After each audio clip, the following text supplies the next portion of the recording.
Taking religion seriously. Religious neutrality and our schools. The last century has seen a purging of both religious influence and information from our classrooms. For many, this seems only natural and proper. They would argue that the Supreme Court has determined that government schools must be neutral regarding religion.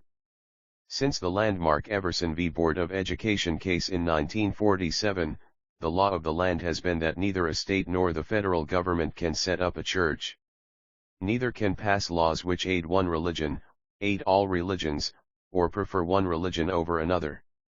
However, writing for the majority, Justice Hugo Black added that the state must be neutral in matters of religion in two specific ways.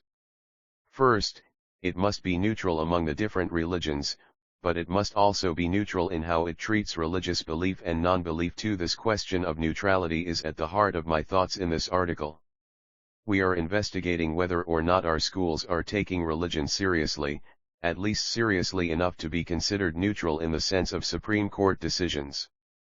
Excluding the topic of religion from our schools is not neutrality, it violates the second sense of neutrality given by Justice Black. And if our schools are not neutral regarding religion, they are privileging those who claim to have no religion. We will argue that this kind of education is actually a form of indoctrination into a secular perspective, or what is often called the worldview of naturalism. There is an additional reason to ask the question, are schools taking religion seriously enough? It can be argued that without sufficient information regarding religion a person cannot be said to be truly educated. Religious ideas and perspectives permeate art and literature. Without knowledge of Christianity and the Bible, students will miss the meaning of key ideas embedded in both stories and pictures. They will only have a secular framework of interpretation for understanding literature and art. Religion is also a crucial variable for understanding international affairs. Current relations between nations and between culture groups are often incomprehensible unless one understands the religious imperatives driving the people within them. To know little or nothing about the various religions of the world leaves one with a skewed view of why things happen and what might occur next. Does religion still matter? To answer this question, we will look at the current state of teaching on religion in our schools and address possible changes that might need to be made. Finally, we will consider questions and concerns that arise if our proposed changes were implemented. Religion still matters. Religion still matters in our society, at least enough to make it an important topic in our schools. Numerous surveys indicate that the vast majority of Americans still claim belief in God. Only about 5% of Americans label themselves atheist or agnostic. Another 10% to 15% either refuse to answer the question or are indifferent to the topic. This leaves between 85% and 90% who still claim belief in a God of some kind. 3. Belief is also high among our well-educated. A 2006 Gallup poll found that 77% of those with a postgraduate degree have little doubt that God exists. For a large majority of us claim that the Bible is the inspired word of God, 77%, that there is a heaven, 63%, and that religion is very important in their lives, 57%. 5 close. To 80% of Americans still identify with a specific religious tradition, and 40% claim to attend religious services weekly. In 2005 they gave $93.2 billion to religious organizations. By any measure, America remains far more religious than its European neighbors. In his book Does God Make a Difference?, Warren Nord documents the considerable difference between our two cultures. According to a 2005 survey, only 52% of Europeans claim belief in God, although 27% believe in some sort of spirit or life force. 18% are atheist or agnostic. In a number of European countries fewer than 10% of the people attend church weekly. 6. The rest of the world is closer to the US than to Europe in its beliefs. About 85% identify with a religious tradition, and there has been rapid recent growth in evangelical Protestantism in the Third World. Although it has been popular in recent years for academics to promote the thesis that the world is going through rapid secularization, it now appears that Europe is not necessarily the model for the future. That said, there does appear to be a trend in both the US and Europe towards claiming to be spiritual apart from churches, dogma, and tradition. 7. So what does this mean? It tells us that a large majority of people in this country interpret reality through a religious lens. Whether it's economics, ethics, science, or art, many Americans continue to make sense of their world and make important decisions based on their religious faith. The 20th century experienced a relentless assault on religion from governments, Russia and its satellites and China, and ideologies, Marxism, psychoanalytic theory, existentialism, but considering its continued influence in the US and the rest of the world, it still seems prudent to teach our students about it. Religion removed. According to Warren Nord, students in American schools and universities learn very little about God and religion. His book reflects his study of national academic standards and high school textbooks in our public schools for history, economics, and science. Let's look at his results for history. Information on religion makes up only about 10% of the world history standards and less than 5% of the American history standards. 8 history textbooks tend to do somewhat better, but Dr. Nord's conclusion is that both fall dramatically short of what should be included. To begin with, not enough material is presented for students to actually make sense of any particular religion, and most of what is found predates the 17th century. The topic of religion simply disappears after that. Information about the 20th century tends to show religion in an unfavorable manner, often connecting it to violence and warfare. Another deficiency is the tendency to freeze theological thinking in the past by neglecting to show how religious traditions have responded to modernity. The rise of influential theologians, religious movements, or the science-faith dialogue of the last 100 years are missing. When religious topics are covered in the material, they are viewed through a secular framework or lens. Thinking about history through a religious lens is never considered. For instance, most texts mention that our dating system is dependent on Jesus Christ's birth date, but they fail to say why. None of them include Christianity's claim that Jesus was God incarnate. Finally, all students are to learn 11 long-term patterns in world history.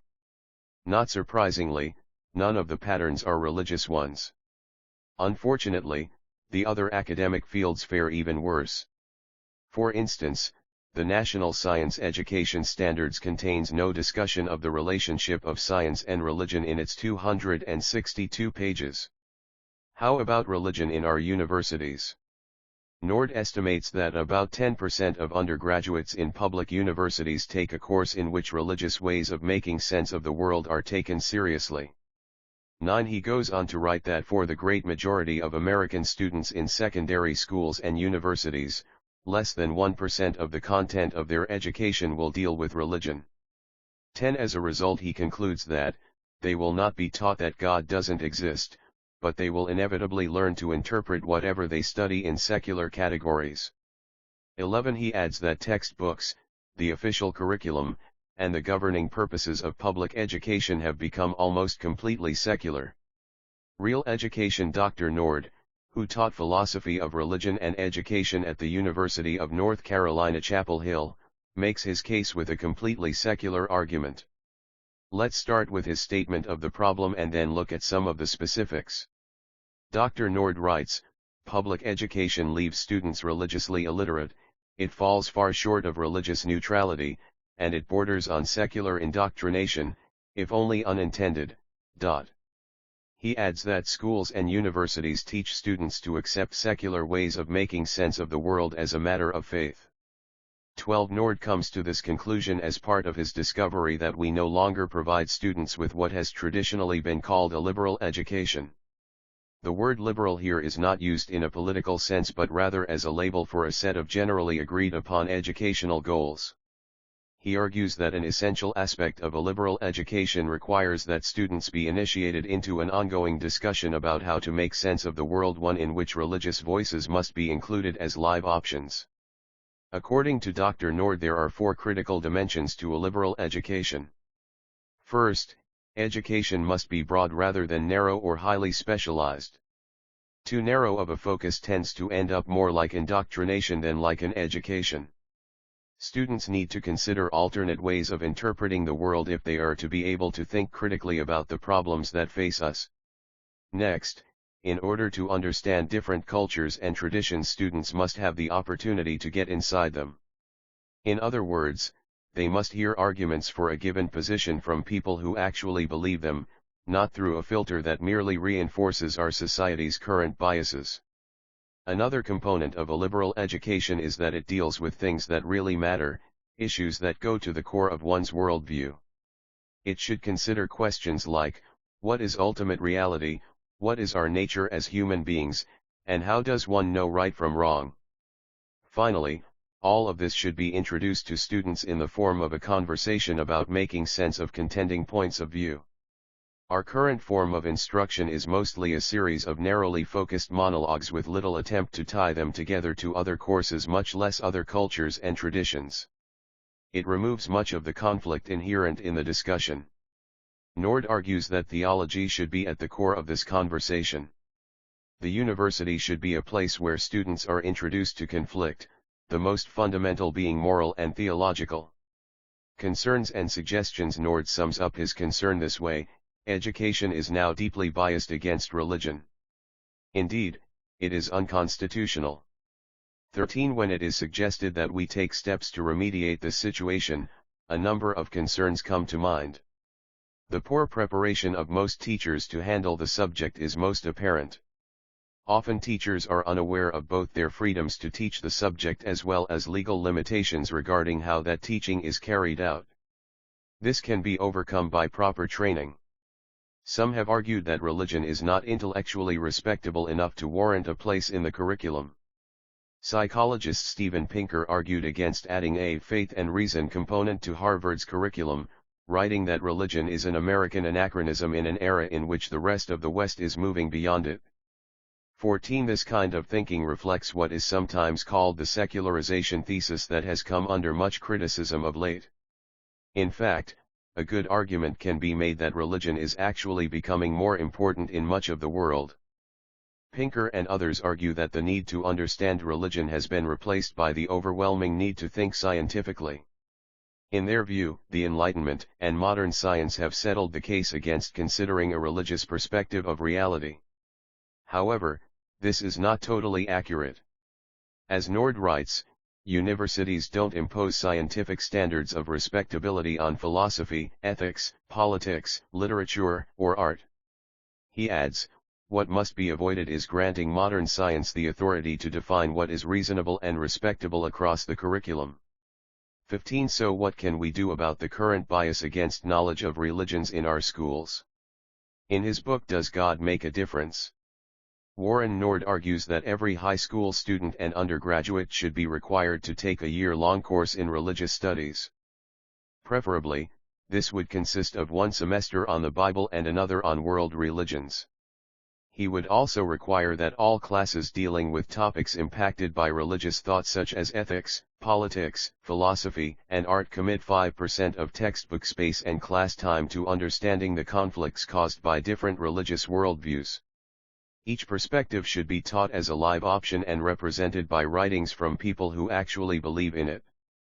The goal of these classes cannot be to indoctrinate or proselytize, but they could help to challenge the current monopoly that materialistic naturalism has on our curriculum. Notes 1. Warren A. Nord, Does God Make a Difference? Oxford University Press, 2010, 156. 2 Ibid 3. Ibid, 20. 4 Ibid, 22. 5 Ibid 6. Ibid 7. Ibid, 21. 8 Ibid, 43. 9 Ibid, 59. 10 Ibid, 60. 11 Ibid 12. Ibid, 99. 13 Ibid, 188. 14 Ibid, 117. 15 Ibid, 118. Copyright 2012 Probe Ministries.